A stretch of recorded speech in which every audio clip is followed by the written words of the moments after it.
Hello everyone, this is your educator सानू राज। आप लोगों का मोस्ट वेलकम है आज के इस क्लास में। आज से हम लोग class 10th to 11th moving student के लिए ब्रिज कोर्स शुरू करने जा रहे हैं। इसमें हम लोग सबसे पहले क्लास 10th के सारे मोस्ट इंपॉर्टेंट केमिकल रिएक्शंस को पढ़ेंगे। उसके बाद और भी जितना इंपॉर्टेंट पॉइंट जो कि क्लास 10th से 11th मूविंग स्टूडेंट्स के लिए रिक्वायर्ड है वो पढ़ेंगे। ये क्लास 10th के स्टूडेंट्स के लिए भी इक्वली यूजफुल है, क्योंकि मैं NCERT बुक से सारा केमिकल रिएक्शंस को रिवीजन कराने जा रहा हूँ 1 by 1 सीक्वेंस वे में।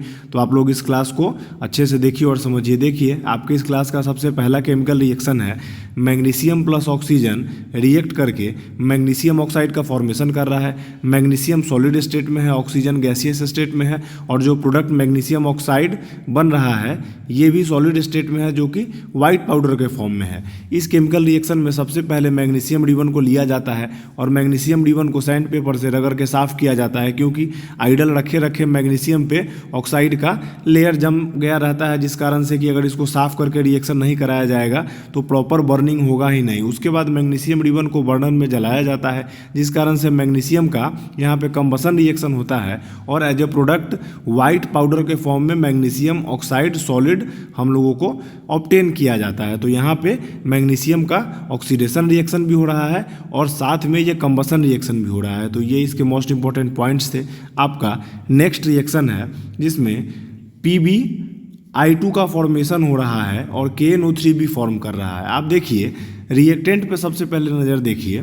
लीड नाइट्रेट PbNO3 रिएक्ट कर रहा है पोटेशियम आयोडाइड Ki के साथ।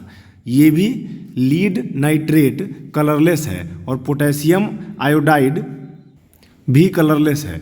इन दोनों को एक्वस स्टेट में लिया गया है और ये दोनों कलरलेस हैं। तब एज ए प्रोडक्ट हमारा फॉर्म कर रहा है लीड आयोडाइड, जो कि सॉलिड है और येलो प्रेसिपिटेट है। साथ में KNO3 in aqueous form obtain हुआ और वो कलरलेस है। तो इस रिएक्शन में मोस्ट इंपॉर्टेंट पॉइंट सबसे पहला ये है कि ये डबल डिस्प्लेसमेंट रिएक्शन का एग्जाम्पल है, और दूसरा पॉइंट ये है कि ये प्रेसिपिटेशन रिएक्शन का भी एग्जाम्पल है। डबल डिस्प्लेसमेंट रिएक्शन इसलिए है क्योंकि इस रिएक्टेंट में ये Pb इस रिएक्टेंट का इस I के साथ मिल करके यहाँ पे PbI2 प्रोडक्ट का फॉर्मेशन कर रहा है, और इस रिएक्टेंट का K इस रिएक्टेंट के NO3 के साथ यहाँ पे KNO3 का फॉर्मेशन कर रहा है। तो जब दो बार पार्टनर एक्सचेंज होता है तो उस रिएक्शन को हम लोग डबल डिस्प्लेसमेंट रिएक्शन के नाम से जानते हैं। और प्रेसिपिटेट का फॉर्मेशन हो रहा है। हम लोग नीचे की तरफ जब एरो देते हैं तो ये प्रेसिपिटेट को शो करता है, और ऊपर की तरफ जब एरो देते हैं तो वो गैस को शो करता है। तो ये प्रेसिपिटेट का फॉर्मेशन हो रहा है जो कि सॉलिड है और येलो कलर का प्रेसिपिटेट है, इसलिए इस रिएक्शन को प्रेसिपिटेशन रिएक्शन भी कहेंगे। केमिकल रिएक्शन में पॉजिटिव पार्ट वाला निगेटिव पार्ट के साथ और निगेटिव पार्ट वाला पॉजिटिव पार्ट के साथ रिएक्ट करके कंपाउंड का फॉर्मेशन करता है। एग्जाम्पल के लिए मैं आपको बता दूं, यहाँ पे आप देख सकते हैं, इसको अगर आप ब्रेक करेंगे तो ये इसका पॉजिटिव पार्ट है, ये इसका निगेटिव पार्ट है। अगर आप इसको यहाँ पे ब्रेक कीजिएगा तो ये इसका पॉजिटिव पार्ट है, ये इसका निगेटिव पार्ट है। तो ये Pb पॉजिटिव पार्ट इसके निगेटिव के साथ आकर के यहाँ पे कंपाउंड बना रहा है, और इसका पॉजिटिव पार्ट इसके निगेटिव पार्ट के साथ आकर के यहाँ पे कंपाउंड बना रहा है KNO3। और कलर सबका इंपॉर्टेंट है क्योंकि क्लास 10th में भी कलर पूछा जाता है और आगे भी फर्दर आपके कंपटीशन एग्जाम्स में कलर पूछे जाएंगे। नेक्स्ट रिएक्शन देखिए। इस रिएक्शन में सबसे पहले आप एक वर्ड याद कर लीजिए, MaSH। When metal react with acid, it forms salt and hydrogen gas is liberated. In generally, जब भी मेटल रिएक्ट करता है एसिड के साथ, सॉल्ट का फॉर्मेशन होता है और हाइड्रोजन गैस बाहर निकलता है। यहाँ पे देखिए जिंक सॉलिड मेटल को लिया गया, यहाँ पे एसिड ले लिया गया है डाइल्यूट H2SO4। यहाँ पे अगेन मेटल है और यहाँ पे एसिड है। तो metal react with acid to form salt and hydrogen gas is liberated. याद करने का ये ट्रिक है MaSH मैश। तो यहाँ पे देख लीजिए सॉल्ट का फॉर्मेशन होगा, जिंक H2SO4 के साथ रिएक्शन करेगा। अगेन इसको ब्रेक कीजिए, इसका ये पॉजिटिव पार्ट ये निगेटिव पार्ट, जिंक मेटल है पॉजिटिव पार्ट, तो ये SO4 के साथ रिएक्शन करके ZnSO4 का फॉर्मेशन करेगा जो कि एक सॉल्ट है, और यहाँ पे हाइड्रोजन गैस लिबरेट होगा और साथ ही में इनॉर्मस अमाउंट ऑफ हीट बाहर में निकलेगा। अगेन यहाँ पे जिंक HCl के साथ रिएक्ट करेगा, इसको आप ब्रेक कीजिएगा, ये positive part non metal chlorine negative part zinc chlorine के साथ आकर के जिंक क्लोराइड का फॉर्मेशन करेगा जो कि एक सॉल्ट है और हाइड्रोजन गैस बाहर में लिबरेट होगा। यहाँ पे देखिए बेरियम हाइड्रोक्साइड रिएक्ट कर रहा है अमोनियम क्लोराइड के साथ, तो एज ए प्रोडक्ट फॉर्म हो रहा है barium chloride and ammonium gas और साथ में ही वाटर निकल रहा है। ये इंडोथर्मिक रिएक्शन है। आप जानते हैं एक्जोथर्मिक रिएक्शन में हीट बाहर निकलता है और इंडोथर्मिक रिएक्शन में हीट अंदर एब्जॉर्ब होता है। साथ ही आप देख सकते हैं कि ये एक डबल डिस्प्लेसमेंट रिएक्शन का भी एग्जाम्पल है। अगर आप इसको ब्रेक करें पॉजिटिव निगेटिव पार्ट में तो ये पॉजिटिव पार्ट, ये निगेटिव पार्ट, इसको ब्रेक करें पॉजिटिव निगेटिव पार्ट में तो ये पॉजिटिव पार्ट, ये निगेटिव पार्ट, इसका पॉजिटिव पार्ट इसके निगेटिव पार्ट के साथ आकर के यहाँ कंपाउंड बनाया और इसका निगेटिव पार्ट इसके पॉजिटिव पार्ट के साथ मिल करके यहाँ पे कंपाउंड बनाया और वाटर एज ए बाहर में लिबरेट हुआ है। तो इस रिएक्शन के लिए दो इम्पॉर्टेंट पॉइंट ये है कि एक तो ये इंडोथर्मिक है और साथ ही ये डबल डिस्प्लेसमेंट रिएक्शन भी है। तो ये दोनों मोस्ट इंपॉर्टेंट पॉइंट आप याद रखिएगा। नेक्स्ट रिएक्शन है सोडियम को वाटर के साथ रिएक्ट कराया जा रहा है और सोडियम हाइड्रोक्साइड और हाइड्रोजन गैस का फॉर्मेशन हो गया। देखिए मैं इसमें कुछ पहले प्रॉपर्टीज बताना चाहूँगा सोडियम का। सोडियम के बारे में आप लोगों ने क्लास 8 में 9 में या उससे पहले भी जब पढ़ा होगा मेटल नॉन मेटल चैप्टर, उसमें पढ़ा होगा कि सोडियम मेटल जो होता है वो बहुत ही ज़्यादा हाईली रिएक्टिव होता है और due to low ionisation energy sodium metal is highly reactive due to low IP ionisation energy इसकी बहुत कम होती है जिसके कारण कि यह हाईली रिएक्टिव होता है। और इसके कारण क्या होता है तो सोडियम मेटल हाईली रिएक्टिव होने के कारण इसको स्टोर किया जाता है। किस चीज़ में आप लोगों को याद आ रहा होगा, इसको स्टोर किया जाता है किरोसिन में या मिनरल ऑयल में to prevent contact with moisture in the air. Air में जो मॉइस्चर रहता है उससे बचाने के लिए इसको किरोसिन में डुबा के रखा जाता है या फिर कोई अदर मिनरल ऑयल में डुबा करके इस सोडियम को रखा जाता है क्योंकि इसका रिएक्टिविटी बहुत हाई होता है due to low ionisation energy. Ionisation energy कम होता है, हाईली रिएक्टिव होता है और अगर नहीं किया जाएगा ऐसा तो यह तुरंत जो एयर के अंदर मॉइस्चर रहता है उसके साथ रिएक्ट कर जाएगा। अब ये जो सोडियम है इसका इस वाटर के साथ रिएक्शन हो रहा है तो यह रिएक्शन बहुत ही ज़्यादा विगोरस रिएक्शन होता है। अब विगोरस रिएक्शन होने का मतलब है कि सोडियम रिएक्ट करता है बहुत ही ज़्यादा इंस्टेंट इस वाटर के साथ, जिसके कारण कि आपको जब ये रिएक्शन होगा तो लाउड सिजलिंग साउंड भी सुनाई देगा उस टाइम में और intense amount of heat produce होता है जिस कारण से कि इसको एक्जोथर्मिक रिएक्शन भी कहते हैं। तो ये सब पॉइंट बहुत इंपॉर्टेंट है इन सब चीज़ों को समझने के लिए।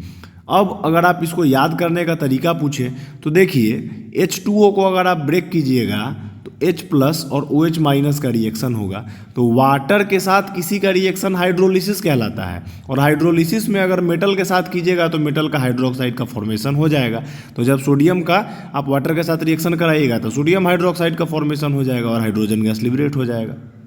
नेक्स्ट रिएक्शन देखिए iron react with steam to produce magnetic iron oxide Fe3O4 या फिर इसको आप मैग्नेटिक आयरन ऑक्साइड कहिए या फिर फेरोसोफेरिक ऑक्साइड आप कह सकते हैं, जिसको कि आप बुक में देखिएगा तो आयरन और ब्रैकेट में 2,3 ऑक्साइड के नाम से भी जाना जाता है या फिर फेरोसोफेरिक ऑक्साइड के नाम से जाना जाता है और साथ ही में हाइड्रोजन गैस बाहर में लिबरेट होता है। ये Fe3O4 जो होता है ये ब्लैक सॉलिड होता है और ये Fe3O4 एक्चुअल में मिक्सचर है FeO का और साथ में Fe2O3 का, ये दोनों का मिक्सचर है। ये Fe3O4 इस चीज़ को आप मान सकते हैं कि ये FeO और प्लस Fe2O3 इसका ये मिक्सचर है। FeO और Fe2O3 FeO प्लस Fe2O3, ये मिल करके दोनों और तब ये Fe3O4 का फॉर्मेशन करता है। आयरन के बारे में कुछ इंपॉर्टेंट पॉइंट आपको याद रखना है। आयरन मॉडरेटली रिएक्टिव मेटल है that does not react with cold और हॉट वाटर। कोल्ड के साथ या फिर हॉट वाटर के साथ रिएक्शन इस आयरन का होता ही नहीं है, इस बात को आपको याद रखना है। No reaction, iron does not displace hydrogen from liquid water, तो कोल्ड और हॉट वाटर के साथ रिएक्शन होता ही नहीं है। यहाँ पे ये रिएक्शन हो रहा है, इसमें आयरन ऑक्सीडाइज हो रहा है और वाटर रिड्यूस हो रहा है। आयरन ऑक्सीडाइज हो रहा है और वाटर रिड्यूस हो रहा है। तो ये सारा इंपॉर्टेंट पॉइंट्स याद रखना है। मैं एक बार फिर से बता दूं, iron is moderately reactive metal that does not react with cold और हॉट वाटर, ये नहीं करता है। But this iron react with steam, iron का रिएक्शन होगा स्टीम के साथ to produce magnetic iron oxide Fe3O4, जिसको कि फेरोसोफेरिक ऑक्साइड कहा जाता है, जिसको कि आयरन ब्रैकेट में 2,3 ऑक्साइड भी कहा जाता है। And it produces also hydrogen gas. ये ब्लैक सॉलिड होता है Fe3O4, इसको मिक्सचर माना जाता है दो चीज़ का, जिसको कहते हैं FeO एंड Fe2O3। इस चीज़ का Fe3O4 को मिक्सचर माना जाता है। आयरन का यहाँ पे ऑक्सीडाइज हो रहा है और वाटर यहाँ पे रिड्यूस हो रहा है। आयरन ऑक्सीडाइज हो रहा है और वाटर रिड्यूस हो रहा है। तो ये सारा इंपॉर्टेंट पॉइंट्स याद रखना है। नेक्स्ट रिएक्शन देखिए, ये CH4O2 के साथ रिएक्ट करके CO2 और वाटर का फॉर्मेशन कर रहा है। अब यहाँ पे सबसे पहला जो मोस्ट इम्पॉर्टेंट पॉइंट याद रखना है इस 7th नंबर रिएक्शन में, कि ये एक्जोथर्मिक रिएक्शन है। ये एक एक्जोथर्मिक रिएक्शन है, ये एक एक्जोथर्मिक रिएक्शन है, ये एक कंबसन रिएक्शन है, ये एक रेडॉक्स रिएक्शन है। इसमें ये CH4 मीथेन ऑक्सीडाइज हो रहा है, ये मीथेन ऑक्सीडाइज हो रहा है और ये ऑक्सीजन रिड्यूस हो रहा है यहाँ पे। और CH4 और O2 के साथ जो रिएक्शन हो रहा है ये कंप्लीट कंबसन रिएक्शन हो रहा है, तभी CO2 कार्बन डाइऑक्साइड का फॉर्मेशन हो रहा है। कंप्लीट कंबसन का मतलब है कि इसको इनफ अमाउंट ऑफ ऑक्सीजन मिल रहा है रिएक्शन करने के लिए। अगर ऐसा होता है कि ऑक्सीजन का अमाउंट को लिमिट कर दिया जाता है, ऑक्सीजन को लिमिट कर दिया जाएगा, उस कंडीशन में इनकम्प्लीट ऑक्सीजन होगा, जहाँ पे ऑक्सीजन लिमिटेड रहेगा और इस रिएक्शन में तब CO2 का प्रोडक्शन ना हो करके CO का प्रोडक्शन हो जाएगा या फिर कार्बन सूट का प्रोडक्शन हो जाएगा instead of CO2। CO2 form कर रहा है, इसका मतलब है रिएक्शन कंप्लीट कंबसन का हो रहा है। अगर इनकम्प्लीट कंबसन होगा, ऑक्सीजन को लिमिट कर दिया जाएगा, उस कंडीशन में CO2 नहीं बनेगा, उस कंडीशन में बन जाएगा CO कार्बन मोनोऑक्साइड और ब्लैक सूट का साथ में फॉर्मेशन हो जाएगा। यहाँ पे ये कंप्लीट कंबसन हो रहा है। कंप्लीट कंबसन में ऑक्सीजन सफिशिएंट अमाउंट में प्रेजेंट रहता है। ये सारा इंपॉर्टेंट पॉइंट्स है इस रिएक्शन का। अब नेक्स्ट रिएक्शन को देखिए, पोटेशियम क्लोरेट का थर्मल डिकम्पोजिशन हो रहा है। थर्मल डिकम्पोजिशन किया जा रहा है पोटेशियम क्लोरेट का। इसमें रिक्वायरमेंट है हीट का 150 टू 300 डिग्री सेल्सियस हीट का रिक्वायरमेंट है और ये थर्मल डिकम्पोजिशन रिएक्शन है इस पोटेशियम क्लोरेट का। इसको decomposition reaction and redox reaction in दोनों कैटेगरी में रखा जाता है। इस रिएक्शन में एक स्पेशल नोट ये है कि this reaction can be accelerated using magnesium dioxide MnO2 as a catalyst. अगर इस रिएक्शन में MnO2 का यूज किया जाए, MnO2 का यूज करने से ये रिएक्शन MnO2 को अगर कैटलिस्ट के फॉर्म में इस रिएक्शन में रख देंगे तो ये रिएक्शन एक्सेलरेट हो जाएगा, तेज हो जाएगा और तब बहुत कम टेम्परेचर पर ही डिकम्पोजिशन KClO3 का हो जाएगा। ये एक स्पेशल केस है। अगर ऐसा नहीं करेंगे तो हमको ज़्यादा टेम्परेचर देना पड़ेगा 150 टू 300 डिग्री सेल्सियस। और हम लोग जानते हैं कि डिकम्पोजिशन रिएक्शन में जो कंपाउंड जिस चीज़ से बना होता है वो ब्रेक होकर के उसमें फॉर्म हो जाता है। तो KClO3 KCl और O2 में ब्रेक हो जाएगा और ये KClO3 रिएक्टेंट प्रोडक्ट का फॉर्मेशन करेगा KCl का और O2 का। नेक्स्ट रिएक्शन देखिए, 9th नंबर रिएक्शन में एमोनिया का फॉर्मेशन हो रहा है। क्लास 11th में आप लोग Haber process for manufacture of ammonia पढ़िएगा ना, उसमें भी यही 10th का रिएक्शन फिर आने वाला है, इसीलिए मैंने ब्रिज कोर्स में डाला है इस सारी चीज़ों को। देखिए ये हैबर प्रोसेस है for the manufacture of ammonia. इसमें N2 + H2 रिएक्ट करके NH3 डेट इज एमोनिया का फॉर्मेशन करते हैं। इस रिएक्शन को पहला कॉम्बिनेशन रिएक्शन कहा जाता है, दूसरा एक्जोथर्मिक रिएक्शन कहा जाता है और तीसरा इस रिएक्शन को रिवर्सिबल रिएक्शन कहा जाता है। ये एक रिवर्सिबल रिएक्शन का एग्जाम्पल है। ये रिएक्शन को आगे प्रोसीड करने के लिए 3 रिक्वायरमेंट की ज़रूरत है। सबसे पहला रिक्वायरमेंट है कि आयरन एज ए कैटलिस्ट चाहिए, इसको बिना इसके ये रिएक्शन अच्छे से प्रोसीड नहीं करेगा।